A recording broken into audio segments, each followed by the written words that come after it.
All right, we'll get started with Coach Chinander. Evan Bland, Omaha World Herald. Hey, Erik, how challenging is defending Purdue from a mental or discipline perspective with all the misdirection they mix into their offense, and what's the best way to prepare for it? Yeah, I mean, they're going to do a lot of stuff on offense. They have for, Coach Brom's whole career. You're going to see some new plays and some new packages every week, formations, motion shifts, routes. There's going to be a lot of things to defend, and we've got to be sound in what we do. Alignment's got to be right. Assignment's got to be right. Eyes got to be right. I don't think there's any magic to defending it. It's a tough matchup every year, but the guys got to be dialed in on the calls that we have, and they've got to know all the adjustments, and they've got to just do their job every single snap period. And the thing that we've got to which has been a plus for us this year is we have been tackling much better, and we didn't tackle very well against Purdue last year. Brian Christopherson, 24/7. Hey, Erik, was that one of Damian Daniels' better games on Friday? And just what have you seen out of him and his progression this year? Yeah, I thought he played a really good football game. He was physical. He did a nice job in the middle all day for us. He's played some really good football this year, and I think that he's getting to where he can play more plays in a row, which is kind of what he needed to do. But on last Friday, he played a really good football game, and I was proud of him. And I thought that he was a big factor in what we could do defensively. And how do you feel Nick Henrich has sort of handled, bouncing around kind of outside, inside, how it's worked for him? No, I think the kid's a stud. He's done everything we've asked him to do. He started off inside, and then we had some guys go down in camp, and he bounced outside, and then we had some guys go down inside, and so he's moved back there. He's a really smart guy. He's just a football player. He understands just the game in general, and then he works hard at whatever position he's going to play and learning the assignments and techniques that he needs to do to function that week. But he's handled everything really good, and he just wants to help the team. Thank you. Andy Kendi, KETV. Hey, Coach, their wide receivers between Bell and Moore get much of the pub, but what does their quarterback do well? Yeah, so he's one of the things that, I don't think that you label him as much of a runner, but he does a really good job of finding who he's supposed to find. He knows his reads. He knows where he's going with the football, and when it's not there, he's going to do a good job of getting him positive yardage with his feet and or throwing it to the check down. So I think he manages the game really well, and he knows. There's a lot of times where they're going to try to get a big shot play on you, and he knows where to go with that football, and he knows if it's not right, don't throw it. Let's not make something crazy happen, and he's going to get it to where he needs to get the football, whether it be a check down or just getting some positive yards with his feet. So I think he's a really, really good game manager. Both their guys, actually.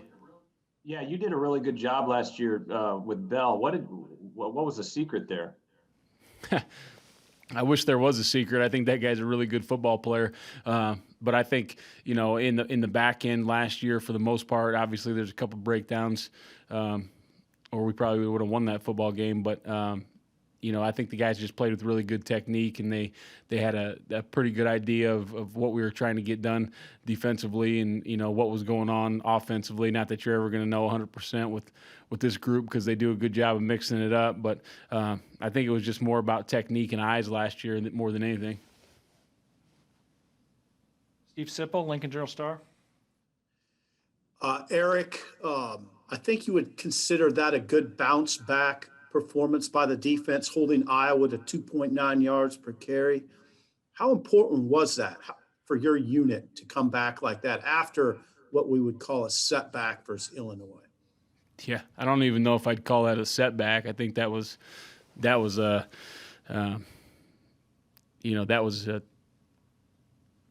just a really poor performance, from us. And obviously, anytime that happens, it starts with the coaches, and it probably trickles down. But the guys knew it. The guys knew that we did not go out versus Illinois, and we had to get things corrected. We had to practice better. We had to prepare better. A lot of little things that sometimes young guys think don't matter, and they see how that affects, their day-to-day life, affects what happens on Friday or Saturday, and what happens in practice affects what happens on Friday and Saturday. And for them to come back and work the way they did, it's not a moral victory, but it shows that the program's moving in the right direction, and we have enough. We have enough here. We just have to do it consistently, and we have to execute consistently. But it's a very positive thing, and it's hard for those guys when they did what we asked them to do. They defended the run, and they got off the field on third down, and so it hurt them. It hurt them pretty bad to end up not being on top at the end of that game. But it just kind of shows those guys that consistency is important as anything else. You have to be consistently good on defense and stopping the run week to week and getting off the field on third down. And then maybe you win that game if you're on a little bit of a roll and you have a little momentum, and that momentum kept going all through the year, but you can't have those lows like we did at Illinois. But it was great to have that bounce back. One other unrelated, Colin Miller, looks like he's heavily involved. I mean, what have you seen from him? What kind of impact is he having, even as, not playing? Yeah, you never know what's going to happen, especially with something like that. That was scary when it was on the field. Anytime, somebody's, not moving out there, whether the trainers are telling them, to stay still, or they're doing it on their own, and then, they're carted off. That's a very scary thing for me, and I'm sure for the young man and his family.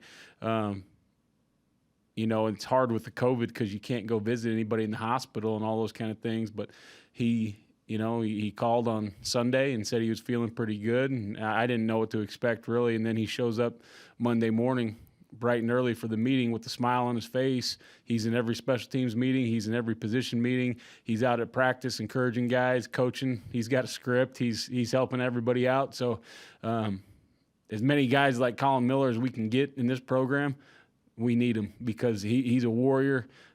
He loves Nebraska, and he just wants to help. And even though he can't play, probably for the remainder of the season, that's going to be up to the training staff and himself. But for the remainder of the season, he may be helping coach. But he's an awesome kid, and he's still a big part of what's going on. Thank you, Eric. Parker Gabriel, Lincoln Journal-Star. Hey, Eric, with a few games obviously under the belt now this season, how have you seen Cam sort of settle into playing outside at corner? And I mean, obviously back against Penn State, did a really good job against a guy like Jahan Dotson. So, I'd imagine you expect more of the same from him against a talented receiving core this weekend.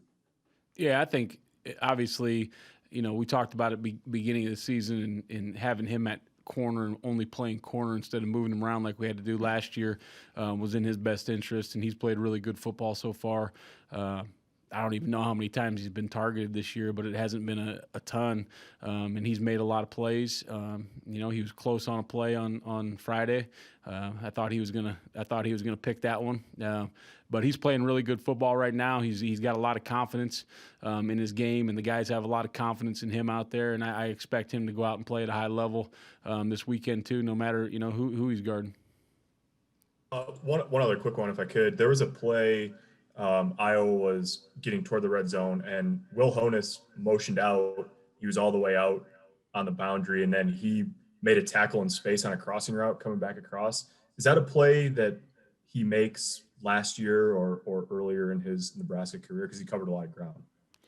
Yeah, I don't know. I mean, you'd like to think so. I mean, he made a similar play, I guess, against Colorado there against Laviska Shenault, who I think is a really, really good player. A little different. It was zone coverage, but he knew what he had to do. I mean, we were in man coverage, and the running back was all the way out. They went empty formation, and the running back was all the way out at number one. And he knew that there's probably a good chance that, you know, when a running back gets out there, you know, there's a few things, right? They run a shallow, they run a vertical, or they run, you know, some kind of stop route out there. And so you're kind of ready for what happens. Now, anything can happen at any time, but I think he had a pretty good idea of what was going on, and I thought he made a really good play, and it helped us get off the field after a misstep that we had to go right back out there. So I was happy with the play he made. Two more for Coach. Sean Callahan, Husker Online. Hey, Coach, I'm curious, not knowing the status of that Minnesota game next week, do you even have to kind of tell your guys, like, look, this could be it? I mean, we got to leave our best effort out here on the field, not knowing how many more of these Saturdays we're going to have left here this season. Yeah, I think if we gotta tell them that this might be it, so we need our best effort, we probably got the wrong guys here. Should be your best effort every time you go out there. We don't know what's going to happen. I mean, you guys probably know more than I do about Minnesota. I don't care about Minnesota right now. It's Purdue for us, and we'll move on to Minnesota the next week. But our guys are just ready to play, and they've been wanting to play every game, and you know, it hasn't bounced our way some of the times, but these kids wanted to play football at the beginning of the year, and Coach Frost, you know, obviously fought to get them to play football, and they just want to play every chance they get. And so I'm not worried about them thinking this could be their last game, or, you know, we might have two more or anything like that. I know whoever we play, whenever we play, they're going to go out there and give it their best shot because they love the game and they just love playing at Nebraska. We'll wrap up with Sam McEwen, Omaha World Herald. Erik, you're a former Iowa guy, so is Bob Diaco. You ever run across him in your career, or just chatted with him about defense? Yeah, I mean, obviously, you know, when we were at Central Florida, he was at Connecticut as the head coach. So, you know, we talked a little bit before the game, and I've talked to him a few times at, you know, the conventions and those types of things. But that's about as far as it goes, you know. You know, we friendly conversations most of the time, and you know, that's about it, to be honest with you.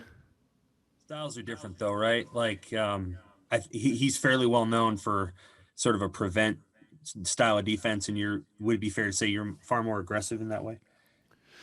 Yeah, I guess. I mean, to be honest with you, I've seen them on film, obviously, when we're getting ready for an opponent that you know, a crossover opponent they've played before and those types of things.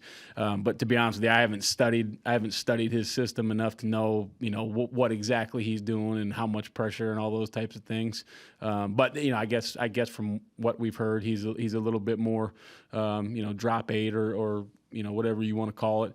And we've been a little more aggressive, but I couldn't tell you enough to give you a definitive answer there. All right, thank you, Coach. We'll have a couple players here in a minute.